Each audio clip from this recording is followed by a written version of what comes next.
Hey, what's going on, guys? How's everybody doing? So in today's video, we have a long-awaited video, one that has taken me a little bit longer to get out than I initially wanted, and that is the Zhongli Firecracker team that we discussed back a couple weeks ago when we were doing my Zhongli team guide. So we're going to be jumping in and talking about all the artifacts, talents, weapons, everything that you need to prioritize for this team. So now without further ado, let's jump right into the video and talk about this team. So the team you have in front of you is the team we're going to be talking about, which of course features Zhongli and Albedo, as well as Fischl and Xingqiu. So this team has kind of been nicknamed the Firecracker comp, or Taser comp as you will. I think it initially took off a couple months back on the Chinese servers. Initially it was using Child and Beidou on the team as well for just a ton of electrocharge damage, but really this team works with any fast attacker, since we're going to have Xingqiu's burst and Fischl's Oz just going crazy with the off-field electric damage. And of course we have Albedo here to hit up that Geo resonance, as well as he kind of acts like Fischl and just does a lot of Geo damage off the field. Zhongli, you know, he's got a lot of fast attacks, and because of that, we're going to be triggering a lot of elemental damage and overall just doing a ton of single target damage. Of course, it's going to be very beneficial to get Fischl up to C6, so that way she's attacking the same unit that you are attacking, so that way you can get your electrocharge triggers a lot easier.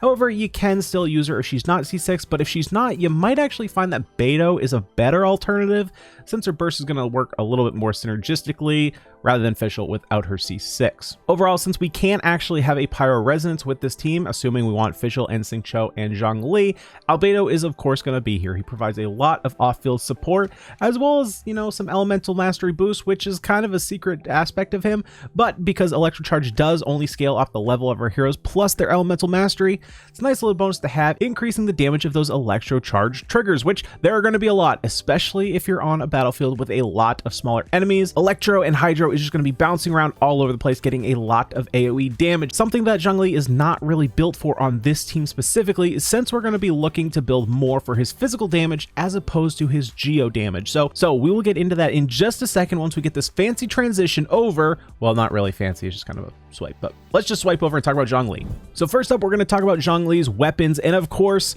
he has one weapon that is absurdly powerful and way over the top of all the others, and if you thought it was a 5-star weapon, you're incredibly wrong. It's a free-to-play weapon, and that is the Crescent Pike. This weapon is absurdly busted. I think when they built this weapon, they didn't intend for it to be an additional attack that scales off physical damage and can crit independently. I don't know what they were thinking of this weapon.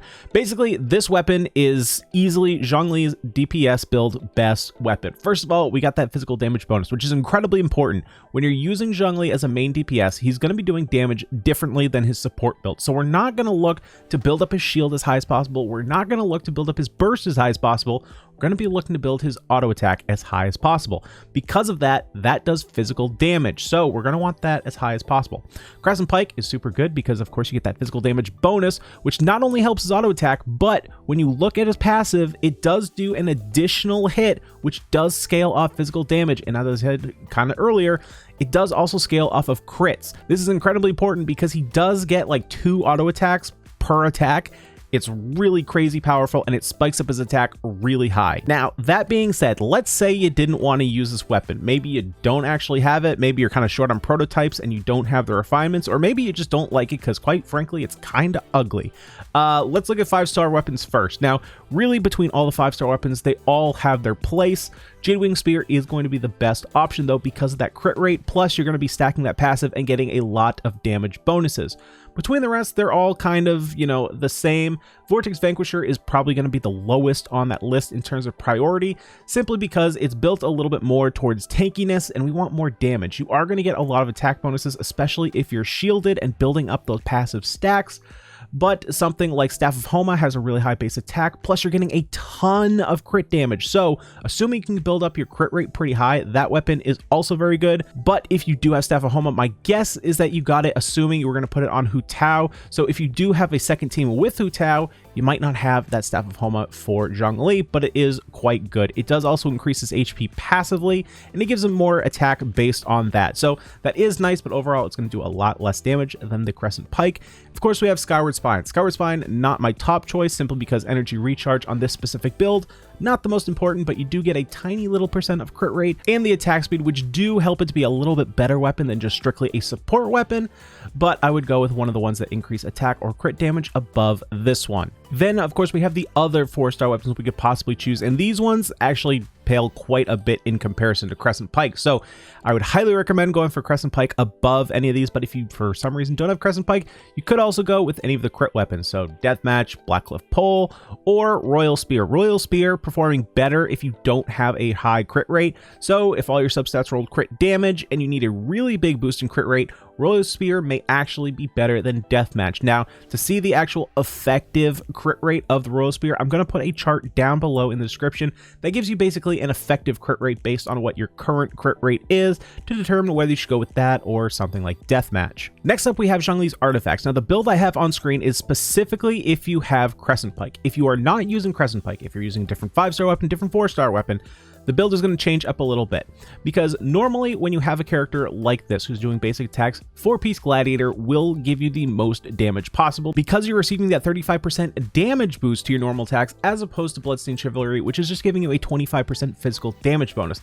However, because we're using Crescent Pike on our optimal build, the physical damage bonus is going to help out those passive attacks, whereas Gladiator's 4-piece will not. So if you're using a Crescent Pike, this is the set that you want to go with. You could also go with a 4-piece set of Retracing Bolide, which does give you a little bit more increased damage in the 40% versus 35%, also affecting your charge attacks.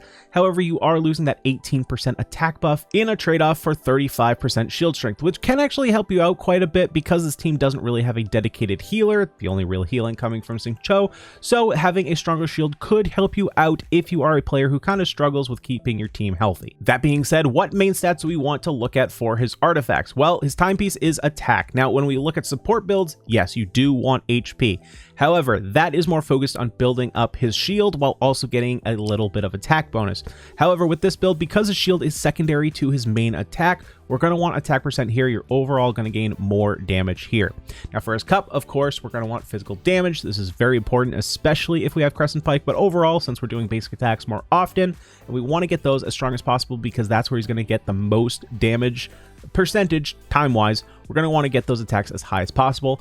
Lastly, of course, for his circlet, we're going to want a crit piece. This is going to depend on, you know, what your crit stat is, depending on your other substats. I like to get my main DPSs to at least 40%, and that's like a bare minimum. The higher we go, obviously, the better it gets. Even sacrificing a little bit of crit damage, the more often we can get critical hits, the more crits we're going to have, and they're going to be higher damage. Even if we're not getting like 200% crit damage, having, you know, 100, 120% crit damage is going to be doubling your hit. And lastly, in terms of talent prioritization, we are going to want to get his base attack as high as possible. This is where he's doing most of his damage. Even though his burst can hit quite hard, most of his time spent on field is going to be auto attacking. So we're going to want to get these percentages as high as possible. After that, get that burst up. He does a ton of damage with his burst. Look at this percentage, 835%. That is crazy. So we want to get that up. Again, shields are very important and they're going to help him survive, but having him deal more damage is more important, and this is all, of course, after you get your talents to level 6. That should be a priority first. Next up, we have Albedo, the Prince of Passive Damage. So let's take a look at his weapon first, and he really has one weapon that shines above all others, and that's Harbinger of Dawn. This weapon really kind of broke out when Albedo first came out, and for good reason. You know, Albedo doesn't need any base attack because he scales purely off defense. Of course, he does scale off attack for his burst, but we want to do as much damage as possible with his skill. So because of that, we don't really care about the base attack of his weapon. Instead, we're looking at the passive and the substat of the weapon. Harbinger of Dawn, of course, giving us a huge crit damage boost as well as a ton of crit rate, assuming we can keep him healthy. Now, on this team, it can be a little bit of a challenge as long as you're not managing your support characters properly. Now, because we have a lot of shields from Zhongli and the crystallized triggers, Albedo should be healthy most of the time. But remember that because we don't have a dedicated healer, the only healing coming from Xingqiu, if you do drop below that 90% for the crit rate bonus, you might have a tough time getting him back up to that health. So make sure you do keep him healthy, and if you don't have a shield, you might not want to bring him in until you do. So Harbinger of Dawn being his best weapon. Now, if you don't have a Harbinger of Dawn for whatever reason, it is a 3-star weapon, so it's pretty easy to refine and level up. just go with another, crit weapon. Festering Desire being a pretty good option here, making sure to get his recharge up so that way he can burst more often, but also just adding that crit rate and damage to his skill. Very, very beneficial there. Of course, you could go with any other crit weapon, those being like the Black Sword or Black Cliff Longsword, whichever your Albedo needs. Just make sure to base this off your artifact stats, since those are a little bit harder to get than it is to pick out a weapon. Now, speaking of his artifacts, what do we want to prioritize? Well, naturally, we want to increase his geo damage, since that's the majority of the damage he does, so Archaic Petra is going to be his most important 2-set. However, Noblesse Oblige can also be quite good, increasing the damage of that burst. Now, some of you might be asking, well, what about Defender's Will? That's a whole 30% extra defense, and since he has a lot of defense built into his kit, maybe we want to go there. The problem I have with Defender's Will is that it does cap out at 4 stars per piece, and because of that, you're missing out on an additional 4 levels. You can't max out at plus 20, you can only max out at plus 16. So you're losing a lot of main stats there, but you're also missing out an entire substat, which can matter. A lot of times, your substats might not be great, but the fact that you're missing out on one means that you're missing out on the potential of a good substat. So that's the reason I don't really like the 4-star sets. However, if you do want to go with those pieces, I highly recommend making sure that those pieces are your Flower and Feather. Reason being that Albedo doesn't really need any HP or attack, and he is going to need the stats from his other 3 pieces. So we want to prioritize those stats to be as high as possible, and we can get away with having the Flower and Feather being a little bit lower level. So that all being said, what do we want to prioritize for his main stats? Well, it's pretty obvious. He scales off defense, so we're going to go with defense. So basically, I would prioritize good defense pieces before set bonuses. Overall, you should remember that stats are more important than set bonuses. So this can kind of be your dumping ground for whatever defense pieces you may have while you're farming your other artifacts. I know for a while I kind of treated him like that until I did get good defense pieces for the sets that he needed. So we got defense on his timepiece. We do have geo damage on his cup. Overall, it is going to provide more of a damage bonus than going defense. And on his circlet, you could go crit rate here. If you need more crit, or I should say crit rate or damage, you can of course put it here. I have a defense piece here simply because it's kind of busted, has a lot of crit damage on it, so it kind of doubles as a crit damage piece. But because I do have a lot of natural crit rate and crit damage on my pieces, I can afford to go with a defense piece. And of course, for talents, because we're using him primarily for that skill, we want to get his skill up as high as possible, basically just to get these percentages as high as they can go, because this is really what we're using Albedo for, to just keep him off the field for 30 seconds, keep all the enemies inside that radius, and just go to town hitting enemies with this. After this, of course, level up his burst. This is also going to do a lot of damage, however, not as important as his skill. His attack, as you see, I have at level 1. I don't think I've clicked this once. That's a lie. Of course I've clicked his basic attack, but you're basically never going to do it. It scales really poorly. Plus, remember, we haven't built him into attack at all, and his basic attack does not scale off defense. It scales off attack. So because of that, it's going to hit like a wet noodle. So don't level up his basic attack. Leave it at 1. It's fine. It'll work. It's great. Well, it's not great. It's pretty bad. Anyway, moving on to Fischl.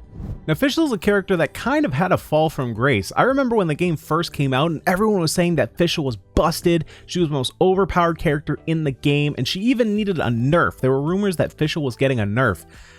And then for a while, you didn't see her anywhere, which is kind of weird since she was supposed to be overpowered. But now she's kind of having a resurgence, especially with all these electrocharge comps, and it's really kind of cool to see her come back into the spotlight. So what do we want to see for her on a weapon? Honestly, best one being Stringless. It's going to give a massive boost to your elemental skill and burst damage, plus we get that elemental mastery bonus in there, increasing the damage of her electrocharge triggers. Of course, you could go with any of the 5-star weapons. Those are fine. However, I mean, the Stringless, it's a 4-star weapon. It's going to be a lot easier to get a 4-star weapon versus a 5-star weapon, and most of the time, you're probably going to want to put your 5-star weapon on your DPS. And honestly, your other weapons are actually quite a bit worse. Now, normally we would go for like a crit weapon or an energy recharge weapon, but Fischl doesn't really need an energy recharge weapon because both her skill and burst essentially do the same thing. So if your burst isn't up, you can just activate your skill. And when your skill's on cooldown, you should have enough energy to activate your burst. Really, it's just summoning Oz. Even though her burst is separate from her skill, it does still summon Oz, and the damage does also scale off her skill, so it's essentially just 2 skills in 1. Now, normally we would go with a crit weapon. However, because we're using Fischl for those electrocharge triggers, and electrocharge triggers can't crit. You could still do that given that you do have a higher base attack, speaking specifically about Blackcliff Warbow, Viridescent Hunt having the same basic attack as Stringless, but overall, really, you should just be going with a Stringless. If you're not, just go for an attack percentage bow. That should deal you just fine. Alright, so next, looking at her artifact sets, there are a couple different directions we could go. The direction that I like to go is 4-piece Thunder Soother. Now, on this team specifically, Thunder Soother is pretty good on Fischl because all the reactions we'll be generating won't actually be removing the Electro status. Electrocharge does allow both Electro and Hydro to stay on the enemy, so because Electro is going to be staying there, we can take advantage of that increased damage against opponents affected by Electro. Same thing with Geo. Geo doesn't actually remove the elemental status from an enemy unless the gauge is really low, and if you want to learn more about gauges, I do have a video on that. I'll link that up in the top right, other way, that way, there we go. So check that out. So Thunder Soother is my favorite on this build because it does have a lot of additional damage. If you wanted to go with a little bit more of a mixed build that was just a little bit more consistent, you could go with 2-piece Thundering Fury, 2-piece Gladiator. That's going to increase her attack as well as her electro damage. Of course, we could go with 4-piece Thundering Fury, which is going to increase the damage of her electrocharge damage. I still like to have elemental mastery on my timepiece because when we do get those electrocharge attacks from Fischl, I do like to have the additional damage there. This could also be just flat attack just for consistent attack damage, which honestly I do switch out from time to time since this is my off piece.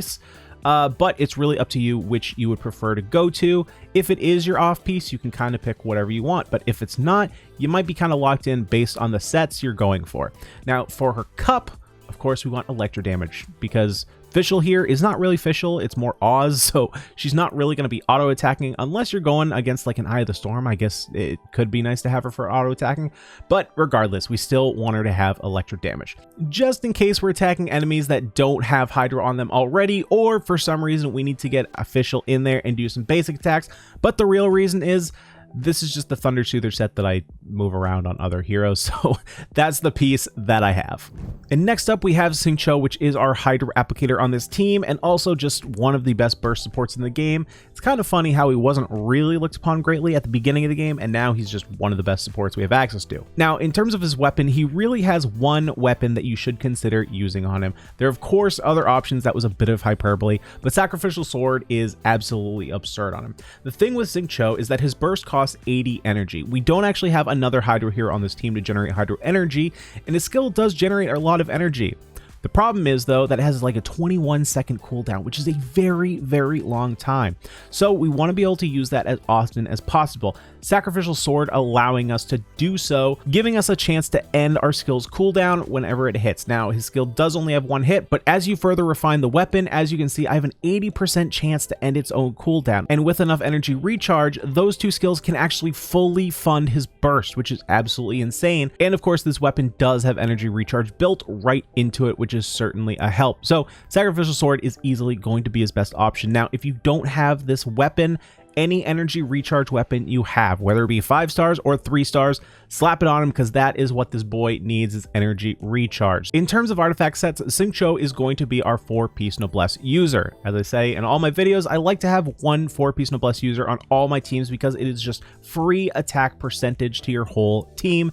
Normally, you want to use it on a hero that has a little bit faster of uptime on their burst. Xingqiu's burst having cooldown of 20 seconds is not the most optimal for this, but while it is active, you're going to be getting a large attack boost. So that is the way I like to go. If for whatever reason you don't want to go for a 4-piece Noblesse set, I would change 2 of the pieces over to Heart of Depth for that 15% Hydro bonus. Now, even though we don't have a dedicated healer on this team, and Xingqiu can heal a little bit with his rain swords, it's actually not really right to build into HP because their healing is overall so low, you're not going to be getting a lot of performance out of a full HP piece.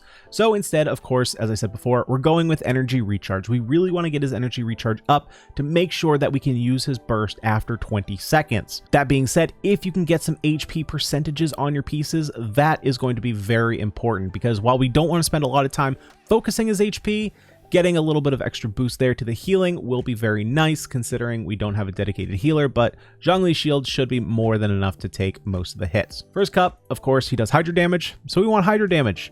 More crit damage and crit rate we can get on his pieces, the better. And of course, for his circlet, you know, crit.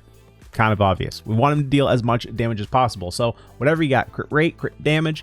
Of course, we do want to keep our ratio to about 1 to 2, 1 for crit rate and 2 being crit damage. So just double your crit rate, and that's roughly what your crit damage should be, or half your crit damage. That's what your rate should be. That's kind of where you get the most optimal stats to performance. Then of course, in terms of talent, since we're using him for his burst, we're gonna want to get his burst up. This burst does a lot of damage, so we want that to do as much damage as possible. His skill actually does a lot of damage naturally just off these percentages, but once you get Constellation 4, it does do a 50% extra damage once his burst is active, and that's a lot of damage. You're talking adding another 140% here and another what, 160% here.